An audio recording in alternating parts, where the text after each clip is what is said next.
Hello, hello, coming to you from my car, and today is day 21, the final day of our 21 days for a self-judgment detox. And this one is, I judge myself for allowing myself to be mistreated in my relationships. And it doesn't matter what the relationship is. It can be your intimate partner, it can be a parent, it can be your children, it can be a boss, a coworker.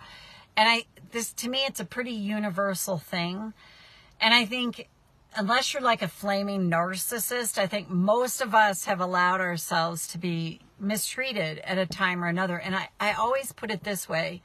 We learn to treat ourselves the way we were treated. Therefore, we learn to engage in relationship with people that just mirror what happened to us in childhood. It's not like I attracted this, I caused it to happen, I'm being punished. And it's like, that's so much that, my girlfriend calls it the new cage movement. Like, I attracted everything in my life. It's devoid of our karmic,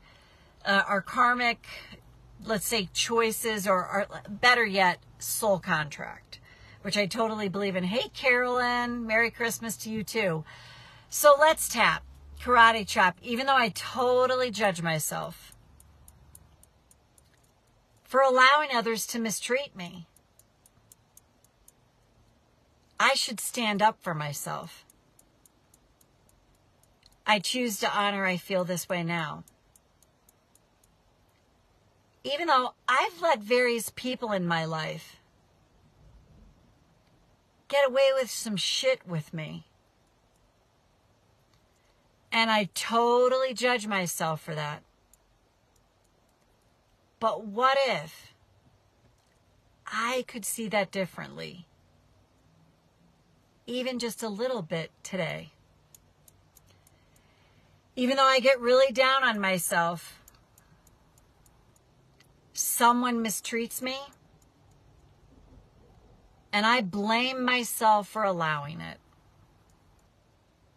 I choose to acknowledge I feel this way now. Go to the eyebrow. I get so mistreated. And I feel like I allow it. I feel pathetic for that. And I totally judge myself. And I totally come after myself.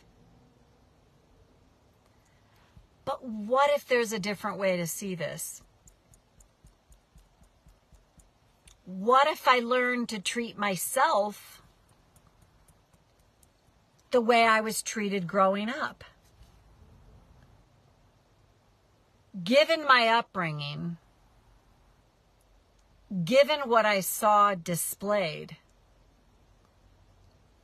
how would I know to do it any differently? And what if, as much as it sucks to think about this, those people in my life that mistreat me are actually my greatest teachers? In that, they force me to look within. They force me to get in touch with my wounds. And what if this person is being used by spirit to actually help awaken me? I'm allowed all of my feelings about this.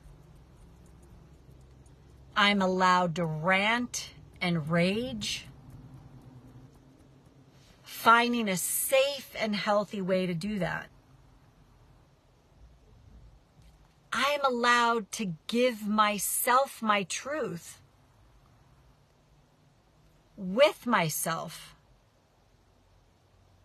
finding that safe place to do so. And what if by doing that, it helps my nervous system to calm down? And what if from this calmer place,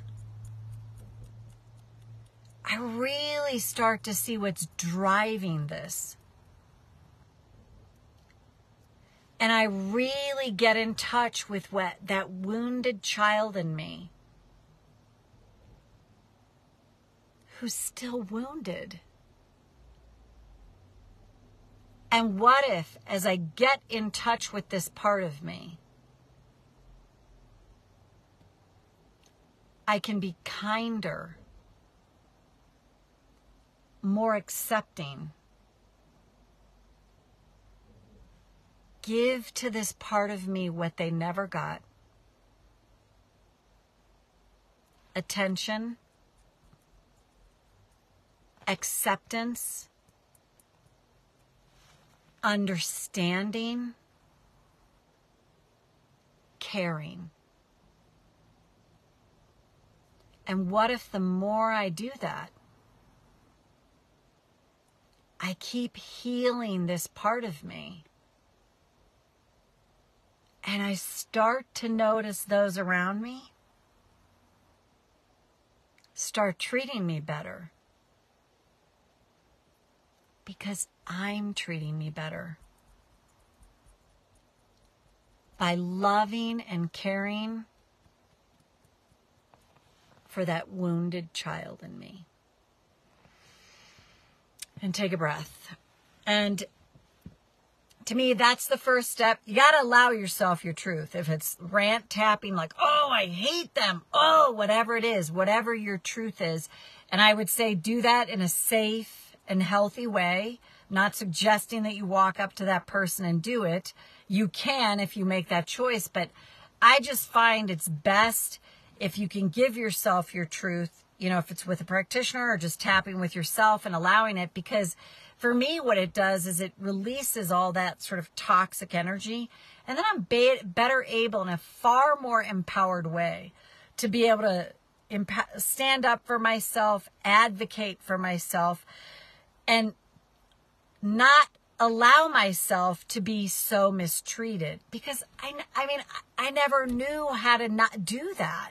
I was taught to like bend over. I always say it fairly crudely, bend over, lube up, and help him shove it up my butt.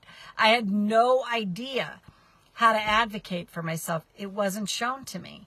But as you do that, you start to shift, and then you can speak your truth in a very empowered way. And I want to, this is popping into my head, and I want to say this.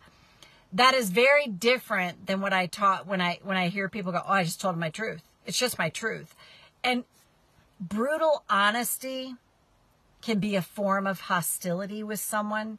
So if it's like, oh, I'm just told him my truth. I just told him my truth. And like you personally are, you know, or you're ginsuing someone, or you're experiencing someone telling you, I'm just telling you my truth. It's like, yeah, but why do I feel like shit, absolute shit, when, you know, it feels abusive the way you're telling me your truth? That's something to look at. And if you're someone doing that, you got to look within that. If you're someone on the receiving end of that, it's like, wow, my wounded kid is just feeling so wrong again. Carolyn, Merry Christmas to you. Happy holidays to everyone. This will be loaded onto YouTube tonight when I get back to where I can do that. And thanks for taking this 21-day journey with me. And happy holidays to all. And we'll see you next round. Bye for now.